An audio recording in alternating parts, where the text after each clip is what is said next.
Campbell, the cultural programmer at Wyatt Heritage Properties Culture Summerside. For Christmas 2020, we have planned a wonderful event called The Magic of Christmas at Wyatt Heritage Properties.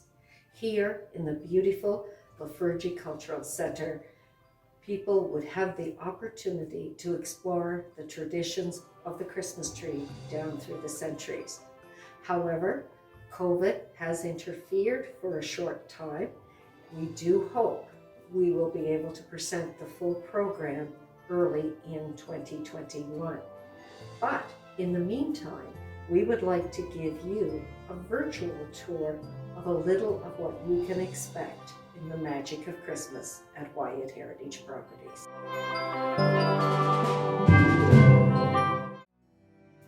Humans and trees are deeply interconnected. Unfortunately, trees have given far more to us than we have given back to them. Early pagan Europeans worshipped trees, thinking of them as sacred. The evergreen was a symbol of rebirth and triumph over death. At the beginning of the winter solstice, the coldest and darkest time of the year, people such as the Egyptians and the Celts and the Chinese would bring evergreen boughs and branches into their homes and place them over the doorways and the windows to keep away witches, ghosts, evil spirits, and illness. When the church began to celebrate Christmas in the 4th century, it retained the evergreen as a symbol of eternal life found through Jesus Christ.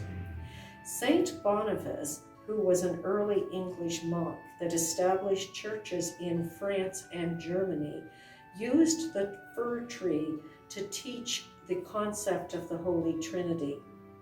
The legend goes that one day he was walking through the forest and came upon a group of people underneath a sacred oak tree, ready to sacrifice a human child to the god Thor.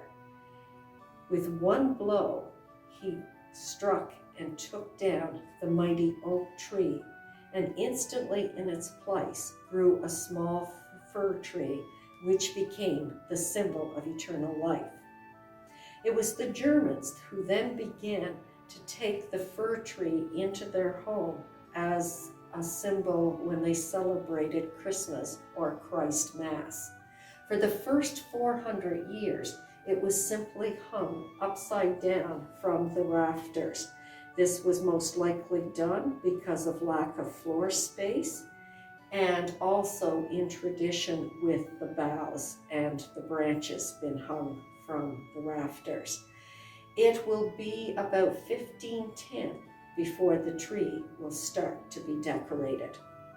In the early days of Christianity in Germany, December 24th was set aside as the feast day of Adam and Eve, considered the mother and father of all humanity.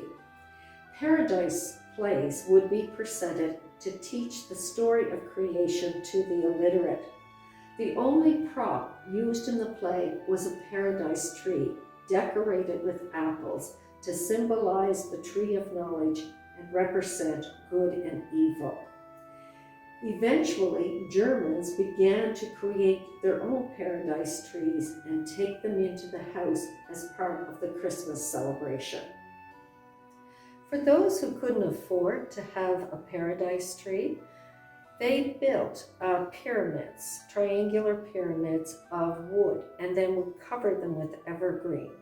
However, eventually, craftspeople began to build beautiful pyramid trees such as this, which then tell, with the little figures inside, the whole story of the Nativity.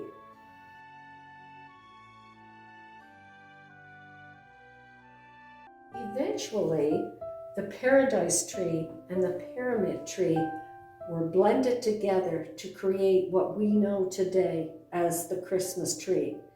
It's believed the date is approximately 1610.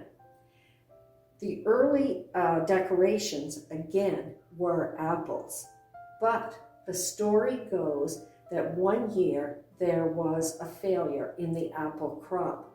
So a creative glass blower came up with the idea to blow bulbs in the shape of apples and then to paint them the color red.